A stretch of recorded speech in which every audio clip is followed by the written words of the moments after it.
স্ত্রীকে তালাক দেওয়ার পর তওবা করে আবার ফেরত আনা যাবে কিনা, তালাকের সঠিক মাসালা জানতে চাই। তালাক দেওয়ার পর তওবা করে তালাক আনার কোনো সিস্টেম নাই। কাবা শরীফের ইমাম সাহেব, মদিনার ইমাম সাহেব, বাইতুল মুকাররমের ইমাম সাহেব, তিন ইমাম মিলে যদি তওবা পড়ে তারপরও তালাকের পর আর ফেরত আনার কোনো সিস্টেম।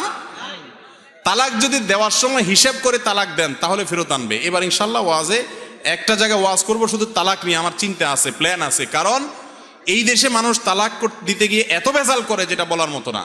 মনে রাখবেন, কখনো ভুলেও কেউ কারো স্ত্রীকে 3 তালাক এটা মুখের বাহিরে আনবেন না, এটা আনা গুনাহ, হারাম, নাজায়েজ কাজ।